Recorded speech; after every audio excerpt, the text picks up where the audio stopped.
संगम काल से ही केरलम का मछली पालन क्षेत्र अत्यंत महत्वपूर्ण रहा है। उस समय त्रावणकोर और मालाबार के राजाओं ने तटीय समुदायों को मरक्कर की उपाधि देकर उन्हें नौसैनिक योद्धाओं के रूप में प्रतिष्ठित किया था। लेकिन आज हमारा मत्स्य पालन समुदाय अनेक चुनौतियों का सामना कर रहा है। मत्स्य क्षेत्रों में सबसे बड़ी जिन समस्याओं को हम देख रहे हैं वह है उनका पुनर्वास, पीने के पानी की कमी और मछली पकड़ने पर लगाने वाले प्रतिबंध के समय की कठिनाइयाँ। इस दौरान हाल तक उन्हें केवल लगभग 500 रुपए या साल में 1000 रुपए तक ही दिया जाता रहा है। अरे हम तो अब उम्र दराज हो चुके हैं, तबीयत भी ठीक नहीं रहती, सिर उठाकर या ठीक से चलना फिरना भी अब संभव नहीं है। प्राचीन काल से लेकर आज तक देखे तो समुद्र में जाकर यदि कोई दुर्घटना हो जाए तो उनके लिए किसी तरह की कोई सुरक्षा नहीं होती और अक्सर इसका परिणाम केवल मृत्यु ही रहा है। 1996 में मेरी नाव गहरे समुद्र में करीब 90 किलोमीटर दूर एक दूसरी नाव से टकरा गई। नाव डूब गई और मैं भी पानी में गिर पड़ा। करीब 8 घंटे तक पानी में ही पड़ा रहा। कोशिश ये है कि अब इस सदी में ब्लू रिवॉल्यूशन यानी मछली पालन से जुड़े काम हमारे गांवों को और समृद्ध और सशक्त करें।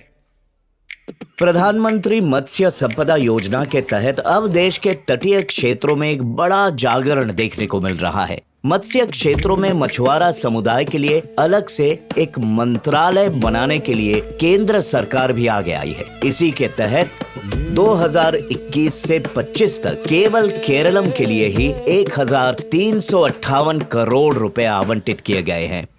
प्रधानमंत्री मत्स्य संपदा योजना के अंतर्गत केरलम के लिए ही केवल किए गए हैं।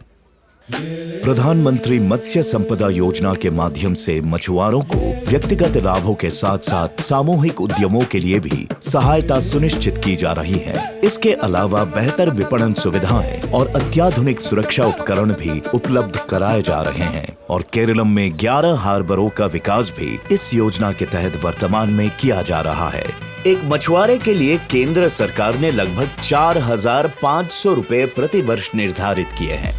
मछुआरा महिलाओं के सशक्तिकरण के अंतर्गत 2021 से 25 तक महिला मछुआरों के लिए केंद्र सरकार ने 150 करोड़ रुपए अलग से निर्धारित किए हैं। हमारी नाव में एक ऐसा उपकरण लगाया गया है जो सब कुछ लोकेट कर सकता है। जब वे 50 से 60 किलोमीटर तक समुद्र के भीतर जाते हैं तो इसमें लगाए गए ट्रांसपॉन्डरों के माध्यम से संबंधित जिलों के केंद्रों तक संदेश पहुंच जाता है और यदि कोई दुर्घटना हो जाए तो कुछ ही क्षणों में यहां सूचना मिल जाती है। समुद्र से लाई गई मछलियों के भंडारण के लिए केरलम में कोल्ड स्टोरेज की व्यवस्था विकसित करने हेतु लगभग 500 करोड़ रुपए निर्धारित किए गए हैं, जिसमें बड़े स्तर पर सब्सिडी भी दी जा रही है। मैं प्रधानमंत्री मत्स्य संपदा योजना का लाभ पाने वालों में से एक हूँ। मेरे पास एलिजाबेथ आइस प्लांट नाम का एक आइस स्टैंड है। तो मैं समुद्र के सहारे बच नहीं पाया। संघर्ष यहीं खत्म हो जाए, बस यही चाहता हूँ। इसलिए अब हमें अपने बच्चों को पढ़ाना है, बस इतना ही। बच्चों को इस क्षेत्रों में शिक्षा देकर नए नए आयाम खोजने और शोध स्तर तक पहुंचने के लिए अप्रेंटिसशिप और इंटर्नशिप भी प्रदान की जा रही है।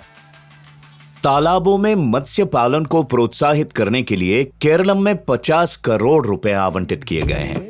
जिन लोगों के पास संपत्ति या बैकवाटर क्षेत्र नहीं है उनके लिए भी यह एक ऐसी योजना है जिसे घर के आंगन तक में किया जा सकता है। इसे बड़े स्तर पर भी किया जा सकता है और छोटे स्तर पर भी। जैसे हर घर में पौधे लगाए जाते हैं, उसी तरह थोड़ा सा स्थान अगर इसके लिए दे दे तो हम हर तरह की मछलियाँ और अन्य जलीय जीव पाल सकते हैं। मछली संपदा और झींगा पालन दोनों के लिए ये एक बेहतरीन योजना है।